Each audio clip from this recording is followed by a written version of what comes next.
All right, we're going to get started, everybody. You know how it works. Question and answer. Also, thank you to Lane from Y-Refi. That was great. Really appreciate it. And we're going to be here for a couple hours. Get comfortable. Bring the best libs that Utah has to offer.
We have breaking news. Conservative activist Charliekirk has been killed after being shot in the neck during an outdoor rally on the campus of Utah Valley University in Orem, Utah. The scene was chaos. A crowd of thousands had gathered to hear one of the most influential voices of the conservative youth movement. And in a single gunshot, everything changed. Charliekirk was no stranger to controversy. Loved by many, criticized by others, his voice carried tremendous influence among young conservatives. But no one could have predicted that his nationwide campus tour would end in tragedy, cut short in a shocking act of violence that unfolded in broad daylight. The day began like any other on Charliekirk's American comeback tour. Utah Valley University, a sprawling campus nestled 45 minutes south of Salt Lake City, had prepared for weeks for his visit. Known for drawing massive crowds, Kirk's events were part rally, part town hall, and part cultural spectacle. Students and locals filled the outdoor quad, their voices buzzing with anticipation. Thousands had shown up, some in support, some in protest, but all drawn by the sheer magnetism of his presence. Kirk had become...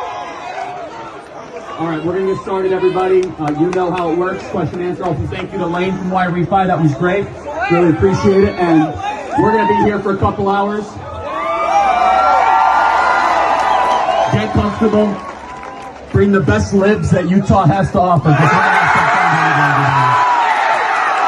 Were fiery, his social media reach vast.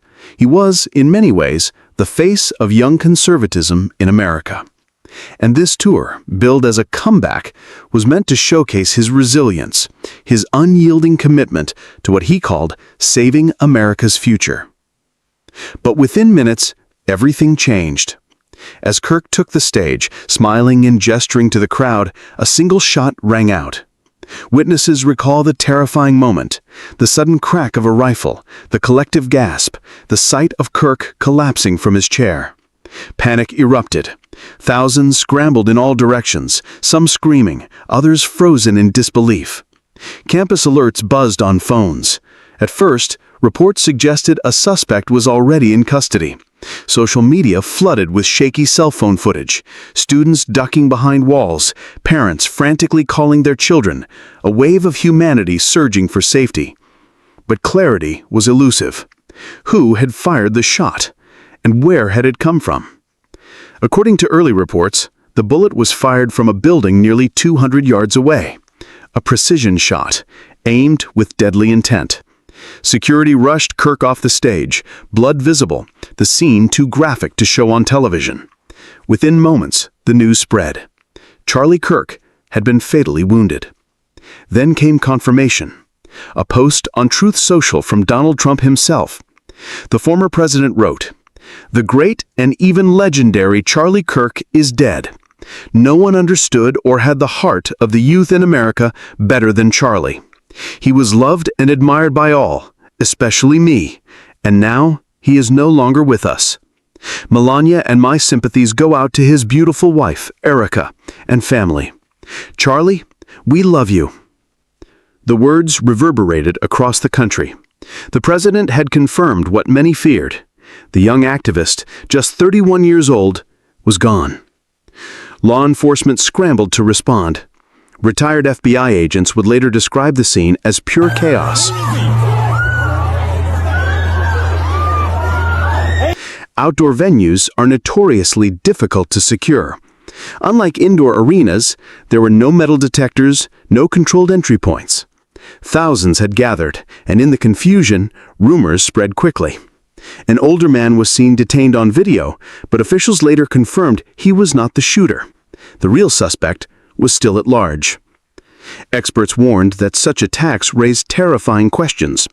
If political figures are increasingly becoming targets, what does that mean for democracy? The FBI and ATF joined Utah authorities in a joint of Charliekirk. Born in 1993 in Arlington Heights, Illinois, Kirk was raised in a middle-class family. By his late teens, he had already embraced political activism.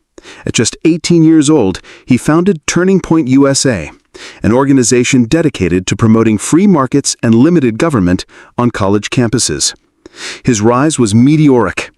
In less than a decade, Kirk transformed from a young unknown into one of the most influential conservative voices in America.